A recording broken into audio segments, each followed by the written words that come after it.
নবী সাল্লাল্লাহু আলাইহি ওয়াসাল্লাম বলেছেন, রাতের বেলা তোমরা বাচ্চাদেরকে সন্ধ্যাবেলা ছেড়ে দিও না, আগে ভালো করে সন্ধ্যাটা হয়ে যাক, যদি ছাড়তে হয় তারপর ছেড়ো।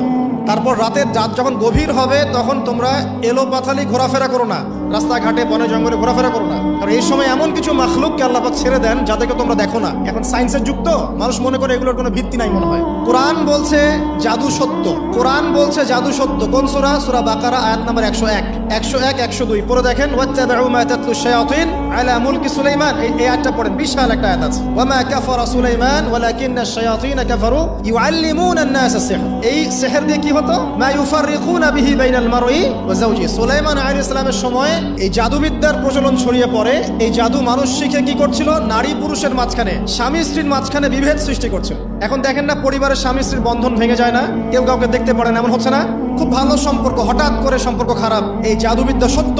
এবং এখনকার অনেক ভণ্ড যে কবিরাজগুলো বের হয়েছে, এরা জিনকে তাবে করে নিয়ে এই জিনদের মধ্য দিয়ে মানুষের মধ্যে জাদু ছড়িয়ে দিয়েছে। এই জাদুবিদ্যা সত্য। এর ফলশ্রুতিতে বহু পরিবার ধ্বংস হয়ে যাচ্ছে। দৃশ্য অদৃশ্য অনেক ক্ষতি আছে, এগুলো এখনকার সায়েন্স বিশ্বাস করে না। আর সায়েন্স বিশ্বাস করে না বলে যে আমরা বিশ্বাস করবো না এমনটাও নয়। এখন বিজ্ঞান যেটা প্রমাণ করতে পারে নাই, এটা কি বিজ্ঞানের ব্যর্থতা না ইসলামের ব্যর্থতা? আল্লাহ রব্বুল আলামিন এবং তার রাসূল যা বলেছেন সেটাই চূড়ান্ত সত্য। সেটা আমরা প্রমাণ করতে পারি বা না পারি, এটাকে অন্ধভাবেই বিশ্বাস করতে হবে। এটাই হচ্ছে একটা মৌলবাদী কনসেপ্ট। আর এভাবে ইসলামের মৌলিক বিষয়গুলোকে না মানলে কেউ মুসলিমই হবে না। কথা কি বুঝতে পারছেন? আচ্ছা, তিনি বলছেন রাতের বেলা এমন কিছু মাখলুক বের হয় যাদেরকে তোমরা দেখো না। দুষ্ট জিন বের হয়। কি বের হয়? জিন জাতি নাই পৃথিবীতে?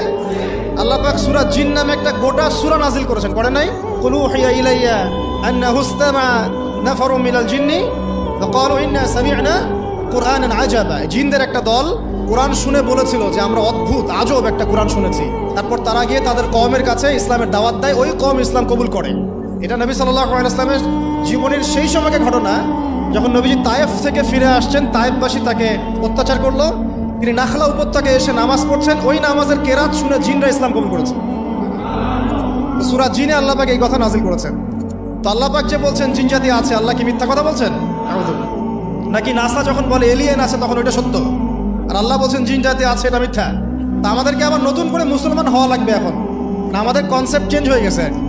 আবার দেখেন আল্লাহ পাক বলছেন সূরা জারিয়াতের 56 নম্বর আয়াতে, ওয়া মা খালাকতুল জিন্না ওয়াল ইনসা ইল্লা লিয়াবুদুন। আমি জিন আর মানুষকে শুধু আমার ইবাদত করার জন্যই সৃষ্টি করেছে। তাহলে দুটো জাতি পাওয়া গেল, জিন এবং মানুষ।